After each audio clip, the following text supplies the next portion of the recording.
Hello everyone, welcome back to my YouTube channel Radhe Radhe. कैसे हैं आप सब लोग और आप सबकी प्रिपरेशन कैसी चल रही है।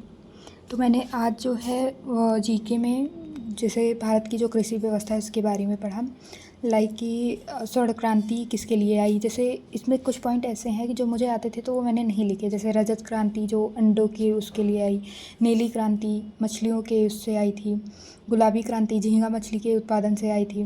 तो ऐसे ही करके मतलब जिनमें इसके में मैं कंफ्यूज थी, तो that's why I am write it here. So जैसे स्वर्ण क्रांति क्या है कि बागवानी के लिए आई। बागवानी में ये फल सब्जियां और शहद के उत्पादन से रिलेटेड है। धान में जो खैरा रोग होता है वो जो है जिंक की कमी से होता है। और धान का अगर हम देखें कि सबसे ज़्यादा प्रोड्यूस कौन करता है तो वेस्ट बंगाल जो स्टेट है वो वेस्ट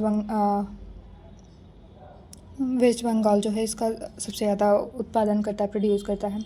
चावल और गेहूं के उत्पादन में चीन सबसे आगे है और दालों के उत्पादन में भारत का सबसे ज़्यादा वो है। फिर इसी तरीके से जैसे जो पॉइंट्स मुझे इम्पॉर्टेंट लगे वो मैंने नोट कर लिए, क्योंकि और एक क्वेश्चन, हाँ ये मैंने अभी रिसेंट में ही पीवाईक्यू में देखा था, किसी उसमें ये था कि जैसे बिना मिट्टी या हवा धुंध में जो पौधे उगाने की तकनीक जो डेवलप हुई है उसको एरोपोनिक्स कहते हैं।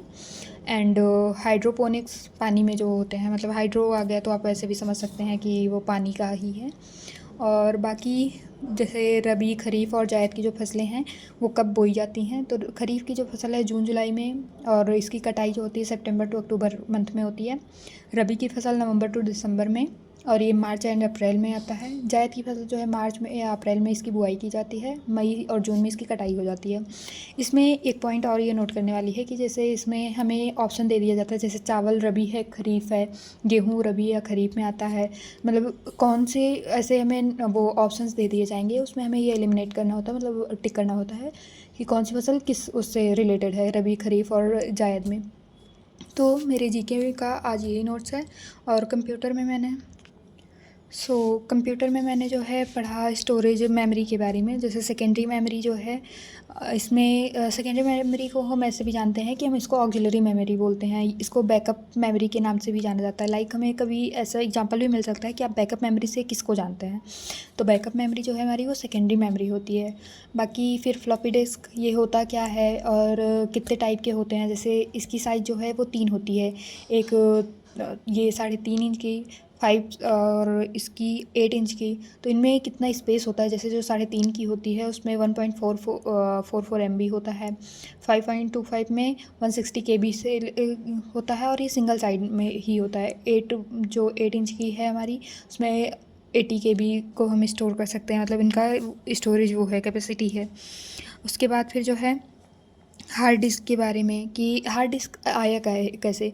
हार्ड डिस्क जो है ये आया फ्लॉपी डिस्क को रिप्लेस करने के लिए, मतलब उसी को रिप्लेस में ये मतलब रिप्लेस करने के लिए फ्लॉपी डिस्क को आया था।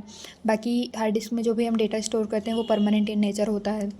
और हार्ड डिस्क की जो स्पीड है वो RPM में मेजर की जाती है। RPM का फुल फॉर्म होता है रिवोल्यूशन पर मिनट, और इसकी स्पीड जो हम मेजर करते हैं वो बिटवीन 5400 टू 7200 RPM होती है। और जो फर्स्ट हार्ड डिस्क आई थी वो 1956 में आई थी और बाई IBM से।